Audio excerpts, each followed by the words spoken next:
औज़ुबिल्लाहिमिनश्शैतानिर्रजीम बिस्मिल्लाहिर्रहमानिर्रहीम। अस्सलामु अलैकुम रहमतुल्लाहि व बरकातुहू। प्यारे बच्चों, उम्मीद है आप सब खैरियत से होंगे। बच्चों, ये है हमारी इस्लामियात की किताब बराए जमात दोम। इस्लामियात की दूसरी जमात की किताब है, जिसका आज हम करेंगे पीरियड नंबर 1 हिस्सा बे। जी तो बच्चों, पीरियड नंबर 1 का हिस्सा बे हम करेंगे अपनी किताब के सफ़र नंबर 3 से, जिसमें हमें सबक नंबर 1 की तफ़हीम दी गई है। सरगर्मी नंबर 1, दर्जेल सवालात के जवाबात लिखें। यहाँ पर हमें 4 सवाल दिए गए हैं, जो कि हम अपनी कॉपी पर हल करेंगे। जी तो प्यारे बच्चों, सबक नंबर 1 जिसका उन्वान है तौहीद। तौहीद का मतलब है अकेला। तौहीद, अकेला। प्यारे बच्चों, जैसा कि आप जानते हैं, अल्लाह ताला एक है। हमारा ईमान और अकीदा है, हम पक्के दिल से, सच्चे दिल से इस बात का इकरार करते हैं कि अल्लाह ताला एक है।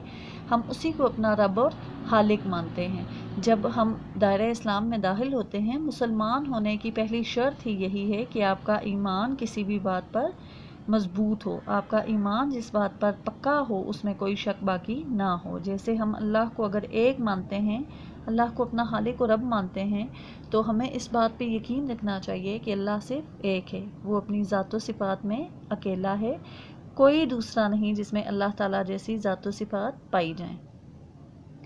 यहाँ पर हम करेंगे अपनी सरगर्मी नंबर 1, दर्जेल सवालात के जवाबात लिखें। सवाल नंबर 1, हमारा ईमान और अकीदा क्या है? ईमान, जैसा कि अभी हमने बताया, दिल के अंदर किसी बात को सच्चा और ठीक मानना कि उस पर किसी किस्म का कोई शक ना हो। जवाब है, हमारा ईमान और अकीदा है कि अल्लाह ताला एक है। जैसा कि हम जब कलमा पढ़ते हैं, उसमें भी हम ये गवाही देते हैं, उसमें भी हम इस बात का इकरार करते हैं, ला इलाहा इल्लल्लाहु, अल्लाह के सिवा कोई माबूद नहीं, कोई इबादत के लायक नहीं। ला इलाहा इल्लल्लाहु, और इसके बाद अशहदु अन ला इलाहा इल्लल्लाहु, मैं गवाही देता हूँ अल्लाह के सिवा कोई इबादत के लायक नहीं और उस जैसा कोई नहीं। अल्लाह ताला अपनी ज़ात व सिफ़ात में यकता है, उस जैसा कोई नहीं। कोई भी इस ज़मीन व आसमान में, इस पूरी कायनात में ऐसा नहीं जिसमें अल्लाह ताला जैसी सिफ़ात पाई जाए। वो सबका खालिक व मालिक है। अल्लाह ताला सबको पैदा करने वाला और सबको पालने वाला भी है। आते हैं सवाल नंबर 2 की तरफ। सवाल नंबर 2, ज़मीन का रेत वाला हिस्सा क्या कहलाता है? जी तो बच्चों, इसका जवाब है, ज़मीन का रेत वाला हिस्सा रेगिस्तान कहलाता है। ज़मीन का वो हिस्सा जहाँ पर कोई सब्ज़ा, कोई पानी, दरख्त, घास वगैरह नहीं होते, वहाँ पर सिर्फ रेत ही रेत पाई जाती है, तो उस हिस्से को रेगिस्तान कहते हैं, यानी सहरा भी कह सकते हैं। ज़मीन का रेत वाला हिस्सा रेगिस्तान या सहरा कहलाता है। सवाल नंबर 3, अल्लाह ताला कैसा रब है?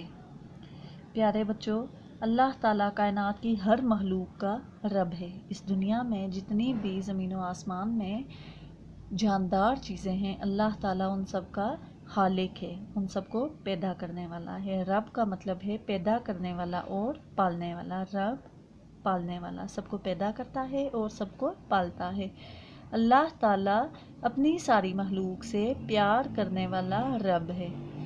अल्लाह ताला की ये सिफ़ात हैं कि वो अर्रहमान है, अर्रहीम है, गफ़ूर रहीम है, या हय्यु या क़य्यूम है। प्यारे बच्चों, अल्लाह ताला बहुत मेहरबान, बहुत रहम करने वाला है। वो अपनी मखलूक की सारी खताओं को माफ़ करने वाला है और वो रहम करने वाला है। अल्लाह ताला अपनी सारी मखलूक से बहुत प्यार करने वाला रब है। हमारी बड़ी बड़ी खताओं को भी अल्लाह ताला माफ़ फरमा देते हैं। सवाल नंबर 4, फलदार दरख्तों के नाम लिखें।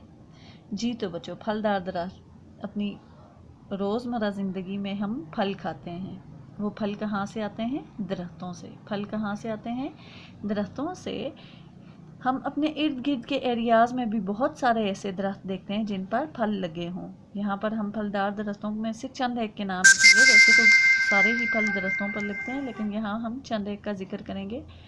फलदार दरख्तों पर आम, सेब, अनार, आड़ू, अंगूर, केला और अमरूद जैसे मज़ेदार फल लगते हैं।